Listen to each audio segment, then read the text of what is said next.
Okay, in the first part of the lecture, Steve explains that to understand a society, you ask how people get what they need to survive, like food, shelter, and clothing. He calls that a society's mode of production. He compares capitalism to earlier systems like slavery and feudalism. What makes capitalism different is that most people now buy what they need on the market. And to do that, they have to sell their labor power for wages. Market and money existed before capitalism, so those aren't new. The key difference is that labor markets become central. Most people depend on jobs to survive. What I found interesting is that wage labor is technically voluntary, but most people don't really have another option. So I'm wondering, do you guys think capitalism actually gives us like a real freedom, or does it just change how control works? I think there's like two point of views. So on one hand, it does give you more freedom because there is regulations on like who can sell what and how much of the market you can actually control. But at the same time, sometimes those don't always like work out and a company can get too much control. And like who do you actually know that like not a lot of people have a Samsung like an Android. Almost everybody has an Apple. So like the end of the day, it's usually controlled by one big company. No, definitely. Yeah, I think it gives like freedom in a certain way if you choose, like you can choose where you buy things from, where you work. But it's not totally free in like all aspects because choices can be shaped by other things such as like economic pressures, social class. And so ultimately, I think it creates freedom in some areas, but it also like makes constraints in others. So this kind of leads into like the question of how did people come to believe markets could organize society on their own in the first place, which leads us into part two.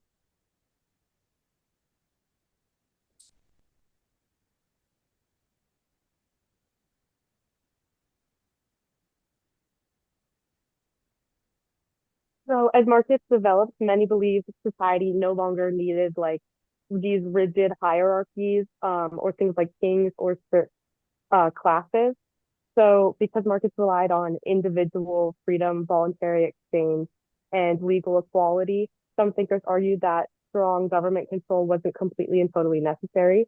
Adam Smith was one of the people who argued this. He argued that strong government controls wasn't necessary, and that individuals pursuing self-interest can unintentionally benefit from society. So this became the idea of the invisible hand, which is that society can function without a central planner. In this view, production regulates itself. So goods are produced when there is a demand, and then goods are stopped being produced when that demand falls. So even without coordination, markets supposedly organize and are self-regulating by themselves. So government's role was seen as minimal and was mainly just to protect property, enforce rules, and uphold contracts. One thing I'm still unsure about is how early thinkers accounted for market failures or crises if markets were assumed to regulate themselves. But the thing I found most interesting is that the belief that capitalism could fully regulate itself. I think this is like very striking, very powerful. The idea of the invisible hand, since millions pursuing self-interest somehow could just coordinate society. But it raises kind of a tension where markets, if markets are self-regulating, why do modern governments play such a large role in managing economies?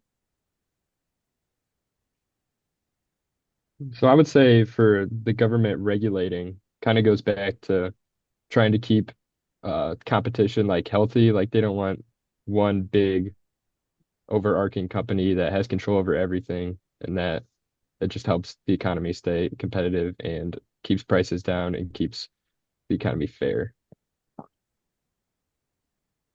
Yeah, I just think governments play like a big role because markets don't actually regulate themselves the way that the theory says they do.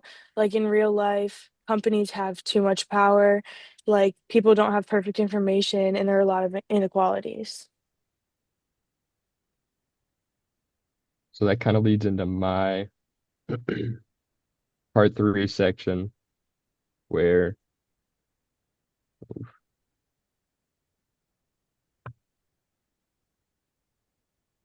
so there's always tension in the economy, whether that be between firms competing against other firms. For example, you could say Coke and Pepsi or Apple, Samsung, or any sort of computer company, like Apple also kind of has its hands in computers. And this competition can spark a lot of innovation and increase just like technology and efficiency. And then it also allows for options for consumers. And then with the more options also comes with a lower price. Laborers compete with each other to get jobs, and this can help, like production, because if the better worker gets the job, then it's just going to increase overall like efficiency and production. And then laborers fight against companies for better compensation. And in the past, I would say not as much recently, but like a long time ago, like in the 1900s, laborers would often protest and strike, whether that be like just union striking or just striking against a company. They would strike for better wages. And then my question is, if we increase minimum wage, like by the government, would this help the economy or would it hurt the economy? Yeah, so for me, I think that minimum wage can help the economy in some ways because it could give workers more income, which means that they can spend more and boost demand. But I also think that it depends on how high it is. Like if it's raised quickly and too high, that like some businesses might struggle or reduce hiring. So I don't think it's like simply good or bad, but I probably helps if it's set like carefully and adjusted like slower over time.